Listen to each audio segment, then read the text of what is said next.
अजमेर, ऐसे ऐसे करके 13 जिले थे। अजमेर से लेके जयपुर तक हम लोगों का इसका फायदा मिलने वाला था।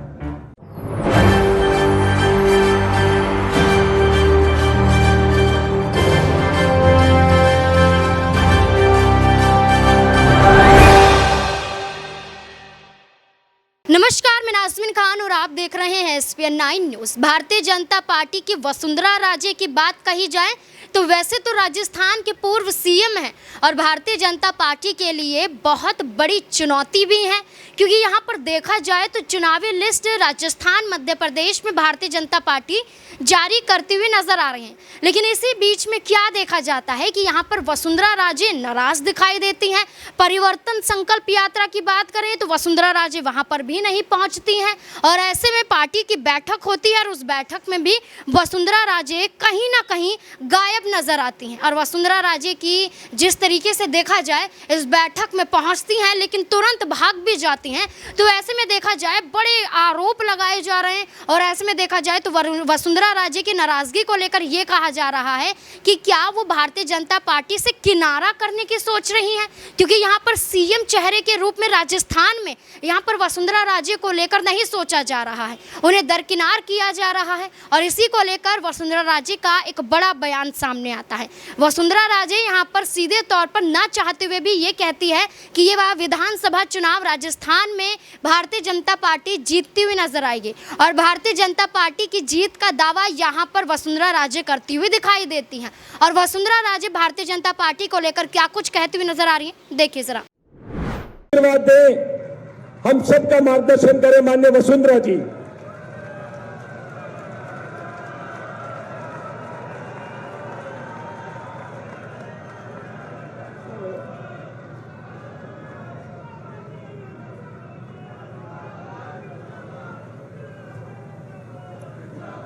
मंच पर आसीन, अब मेरे को 2 मिनट दोगे आप लोग सब। मंच पर आसीन हमारे आदरणीय राष्ट्रीय अध्यक्ष श्री JP नड्डा जी, हमारे चुनाव प्रभारी श्री प्रहलाद जी जोशी, हमारे प्रदेश प्रभारी श्री अरुण सिंह जी, हमारे प्रदेश के अध्यक्ष CP जोशी जी, नेता प्रतिपक्ष राजेंद्र राठौड़ जी, उपनेता प्रतिपक्ष श्री सतीश जी, केंद्रीय मंत्री आदरणीय गजेंद्र जी और आदरणीय कैलाश जी चौधरी, मंच पर उपस्थित सब विधायकगण, MP सांसदगण, पूर्व मंत्रीगण और हमारे पार्टी के सब अधिकारीगण और मेरे सामने बैठे हुए हमारे इस क्षेत्र के परिवार के सब परिवारजन जो भी बैठे हैं, उनको सबको मैं सबसे पहले प्रणाम करना चाहती हूँ।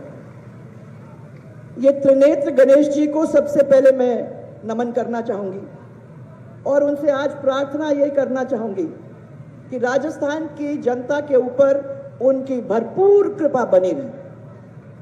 आज हमारे मार्गदर्शन करने यहाँ आदरणीय राष्ट्रीय अध्यक्ष श्री JP नड्डा जी हम सब के बीच में हैं और आप सबकी ओर से मैं उनका दिल से स्वागत करना चाहूंगी। जोर से ताली बजाओगे तो मजा आएगा, फिर हमको भी मजा आएगा कुछ बोलने में। ऐसे क्या करते हो? हाँ। इनके कुशल नेतृत्व में भारतीय जनता पार्टी निरंतर बहुत तेजी से आगे बढ़ रही है, जो आप सबके सामने है। आज वही भाजपा जिसने माननीय मोदी जी जैसे एक विजनरी और लोकप्रिय प्रधानमंत्री हमारे देश को दिया है। आज याद आ रहा है मुझे 26 अप्रैल 2003 का, जब हमने राजसमंद से चारभुजा मंदिर से परिवर्तन यात्रा पिछले बार चालू की थी। कल भी मैं उनके दर्शन करके उनके आशीर्वाद को लेकर मैं आपके बीच में यहां आ रही हूं, क्योंकि राजस्थान की जनता से विशेष लगाव और यहाँ की महिलाओं का अपार स्नेह और समर्थन जो हमें मिला है वो हम कभी भी भूल नहीं पाएंगे।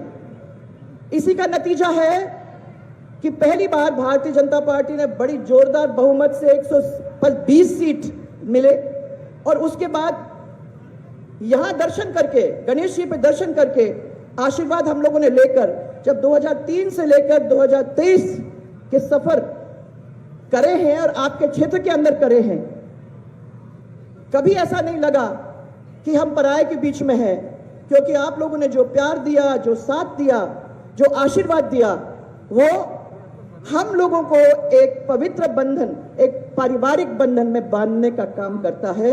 और मैं उसके लिए आप सबको बहुत बहुत अपनी ओर से आभार प्रकट करना चाहती हूँ। आज हमारे बीच में नड्डा जी हैं। मैं ज्यादा समय नहीं लेना चाहती हूँ, पर मैं उस बात के ऊपर आपका ध्यान आकर्षित करना चाहूंगी जिस बात के ऊपर आप लोग सबका मन लगा हुआ है। याद रखना, 2008-13 के अंदर राजस्थान के अंदर यह सरकार आई अशोक गहलोत की, तो उसके बाद हमारा विकास सब ठप हुआ। उसके बाद आपने हमको 163 सीट दी। हमारी सरकार ने एक नए आयाम छुए, वो आप लोगों की वजह से, जिसके अंदर हम लोगों ने मिलकर हमारे प्रदेश की तकदीर को बदलने का काम किया। चाहे वो रोड्स में हो, चाहे बिजली में हो, चाहे वो पानी में हो, चाहे वो शिक्षा में हो, और चाहे वो चिकित्सा के अंदर क्यों ना हो। पर सबसे बड़ी बात, जब इस क्षेत्र के अंदर दौरा करती थी तो आपकी एक बहुत बड़ी जरूरत उसमें से मेरे पास निकल के आई। इस क्षेत्र के अंदर पानी के ऊपर और सिंचाई के ऊपर बड़े विवाद चलते थे। कभी पाचला में विवाद हो रहा है, तो कभी जारगा में विवाद हो रहा था। इस समस्या के समाधान के लिए हम लोगों ने सबने बैठ करके सोचा कि हम क्या काम कर सकते हैं जिसकी वजह से इस क्षेत्र को हम लोग सिंचाई का पानी, पीने का पानी देने का काम हम करें और लोग उसके अंदर जुड़कर अपने तकदीर को अपने हाथ से फिर बना सकें। इसलिए उस समस्या का समाधान करने के लिए हम लोगों ने एक कल्पना की कि आगे चल के ईस्टर्न राजस्थान कैनाल प्रोजेक्ट का काम हम लोग मिलकर करेंगे, जिसका फायदा इस क्षेत्र के अंदर हमारे लोगों को मिलेगा। यहां इसके बारे में थोड़ा सा आपको कहना चाहूंगी कि हमारे शासन के प्रथम कार्यकाल के अंदर 25 अगस्त 2005 के अंदर हम लोगों ने मध्य प्रदेश के साथ बाबूलाल जी गौड़, जो वह तब मुख्यमंत्री थे, उनके साथ हम लोगों ने हस्ताक्षर करके एक समझौता किया कि हमारे बीच की जो नदियां हैं उसका बंटवारा हो, और उसके अनुसार ही हमने ये ERCP की योजना बनाने का काम किया। दुर्भाग्य से इसके तुरंत बाद अशोक गहलोत की सरकार आ गई और ये महत्वपूर्ण जो योजना थी उसको ठंडे बस्ते में डालने का काम उन्होंने कर दिया। आप सबको मालूम है कि 13 जिलों के अंदर पीने का पानी, सिंचाई का पानी और उद्योग का पानी मिलना था। इसमें आपका जिला सवाई माधोपुर हो, कोटा, बारा, झालावाड़, बूंदी, टोंक, अजमेर, ये ऐसे करके 13 जिले थे। अजमेर से लेके जयपुर तक हम लोगों का इसका फायदा मिलने वाला था। 2 लाख हेक्टेयर सिंचाई का हमको मिलता और उद्योगों को पानी भी मिलता, और साथ में 26 बांधों के अंदर पानी आ जाता और 80,000 हेक्टेयर सिंचित को हम लोग पुनर्स्थापित करने का काम कर सकते थे। ERCP की परिकल्पना, और मैं इसको बड़ी केयरफुली आपके सामने रखना चाहती हूं क्योंकि इधर उधर तोड़फोड़ नहीं होना चाहिए, जमीन पर उतारने के लिए हमारी सरकार ने एक मंत्रिमंडल की बैठक करके इसमें इसकी स्वीकृति दिलवाई। भारत सरकार की एक नामी कंपनी जिसका नाम है वैपकॉस, वो मध्य प्रदेश राजस्थान इंटरस्टेट बोर्ड की बैठक 2005 के अंदर जो निर्णय लिया गया था और जो केंद्रीय जल आयोग की गाइडलाइन 2010 की मापदंड के अनुसार ERCP की DPR तैयार करने के हम लोगों ने आदेश दिलवा दिए थे।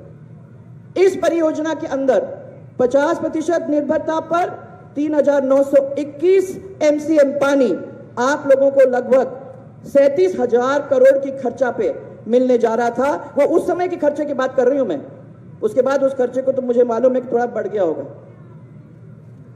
बजट वर्ष 2017-18 और 18-19 के अंदर हम लोगों ने इसकी घोषणा भी कर दी थी। उस समय नवनेरा बराज और ईसरदा बांध ये थोड़े अलग थे, परंतु नवनेरा बराज और ईसरदा बांध का हम लोगों ने काम चालू कर दिया था।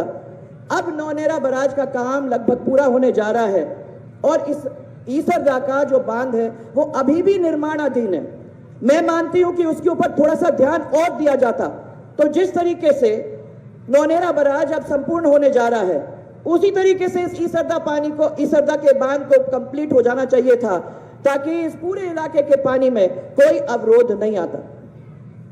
इस परियोजना के अंदर हम करीबन 1536 करोड़ रुपए ऑलरेडी इसमें खर्च हो चुके हैं। फिर वर्तमान कांग्रेस सरकार के पिछले 4 साल के अंदर ERCP के अंदर कोई भी गंभीर प्रयास नहीं किया। इसके कारण जो परियोजना की लाभ इन 13 जिलों के अंदर मिलना चाहिए था, वो हम लोगों को नहीं मिला। इस परियोजना को जानबूझकर अब विवादित बनाने का काम किया है, जबकि मध्य प्रदेश और राजस्थान के बीच जल बंटवारे को लेकर समझौता पहले ही हो चुका था। मध्य प्रदेश ने तो इस समझौते के आधार पर 2017 के अंदर 2 बांध मोहनपुरा और कुंडालिया बना लिए, जिससे 2,25,000 हेक्टेयर सिंचाई और पेयजल उपलब्ध हो रहा है। इनका अगला तीसरा बांध भी अभी बहुत ही जल्दी काम हो जाएगा, उसका भी काम चल रहा है। पाटनपुरा के अंदर वो भी निर्माणाधीन है, वो हो जाएगा बहुत जल्दी। गहलोत साहब तब भी सो रहे थे और अब भी सो रहे हैं। मैं आप सबको ये इतना ही विश्वास दिलाना चाहती हूं कि हम सब यहां बैठे हुए हैं कि राजस्थान के हिस्से का जो बूंद बूंद पानी है, हम उसे कम नहीं होने देंगे। और इसके लिए हम सबको खून पसीना बहाने की जरूरत होगी, तो हम लोग सब मिलकर उसमें अपना खून पसीना देके इस कार्य को पूरा करने का काम करेंगे। सरकारें आती हैं और जाती हैं, परंतु जनता का जो हित है वो हमेशा हमारे सबके लिए सर्वोपरि है। पर इनको जो है ना, इनको जनता का हित नहीं, वो कभी नहीं हुआ। अपने हित के मतलब रखते हैं ये लोग, उनको जनता के हित से कोई मतलब नहीं है, खुद के हितों से ही मतलब रखते हैं। और आखिर में इसीलिए मैं आपको ये कहना चाहती हूं, हम सब इतना ही कहेंगे कि राजस्थान के हितों के ऊपर कुठाराघात नहीं होगा। हम लोगों को एक साथ मिलकर एक ही आवाज के अंदर आगे बढ़ के चलना पड़ेगा। हमें कमल को खिलाना होगा और भारतीय जनता पार्टी को लाना होगा। इसी विश्वास के साथ मैं आप सब लोगों को बहुत सारा प्यार और बहुत सारा धन्यवाद देना चाहती हूं। एक जोरदार नारा मेरे साथ, जय जय राजस्थान। जोर से बोलो भाई, ऐसे नहीं चलेगा। जय जय राजस्थान। सबको मेरा बहुत सारा धन्यवाद।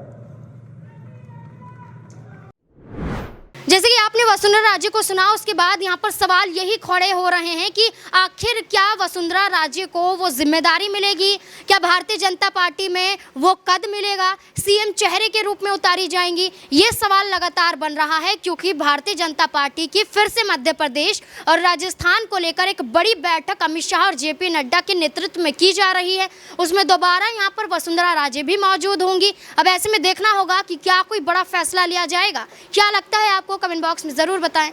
धन्यवाद।